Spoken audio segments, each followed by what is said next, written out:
Congratulations, it's a boy. Or congratulations, it's a girl. As a pediatrician for nearly 20 years, that's how many of my patient relationships began. Our bodies declare our sex. Biological sex is not assigned. Sex is determined at conception by our DNA, stamped into every cell of our bodies. Human sexuality is binary. Either you have a normal Y chromosome and develop into a male, or you don't, and you will develop into a female. There are at least 6,500 genetic differences between men and women.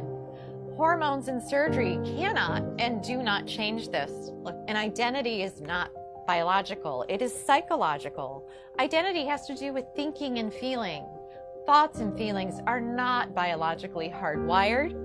Our thinking and feeling may be factually right or factually wrong. For example, if I walk into my doctor's office today and say, "Hi, I'm Margaret Thatcher," my physician will say I am delusional and give me an antipsychotic. However, if instead I walked in and said, "I am a man," he would say, "Congratulations, you're transgender." If I were to say, "Doctor, I am suicidal. I'm an amputee trapped in a normal body. Please surgically remove my leg," I'll be diagnosed with body identity integrity disorder. But if I walk up to that same doctor and say, "I'm a man, sign me up for a double mastectomy," my physician will. See, according to most mainstream medical organizations, if you want to cut off a healthy arm or a healthy leg, you're mentally ill. But if you want to cut off healthy breasts or a penis, you're transgender. Let's be clear, no one is born transgender. If gender identity were hardwired in the brain before birth, identical twins would have the same gender identity 100% of the time. They don't. I had one little boy, a patient we'll call Andy. Between the ages of 3 and 5, he increasingly played with girls and stereotypical girl toys and started saying he was a girl.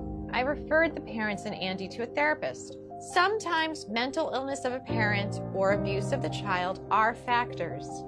But more commonly, the child has misperceived family dynamics and internalized a false belief.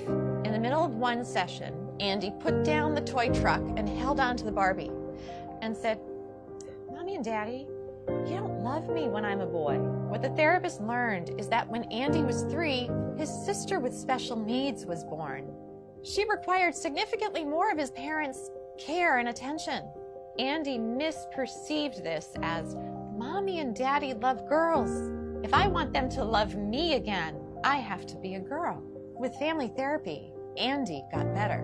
Today, Andy's parents would be told something quite different. They would hear, "This is who Andy really is.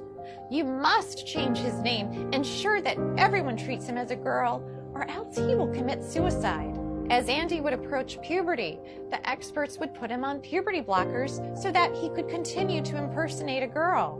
Experts assure us it doesn't matter that we've never tested puberty blockers in biologically normal children. It doesn't matter that when blockers are used to treat prostate cancer in men and gynecologic problems in women, that they cause problems with memory. We don't need testing. No, we need to arrest his physical development now, or he'll commit suicide. But this is not true. Instead, when supported in their biological sex through natural puberty, the vast majority of gender-confused children get better. Yet, we are chemically castrating gender-confused children with puberty blockers. Then, we permanently sterilize many of them by adding cross-sex hormones. Cross-sex hormones are estrogen and testosterone. Those put young children at risk for heart disease, strokes, diabetes, cancers, and even the very emotional problems that experts claim to be preventing. P.S. If a girl who insists she is a man has been on testosterone daily for 1 year, she's cleared to get a bilateral mastectomy at age 16. Now, mind you, the American Academy of Pediatrics recently came out with a report that urges pediatricians to caution teenagers about getting tattoos because tattoos are essentially permanent and can cause scarring.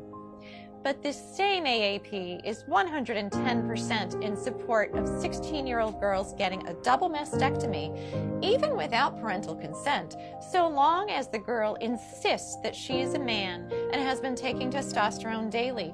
for 1 year.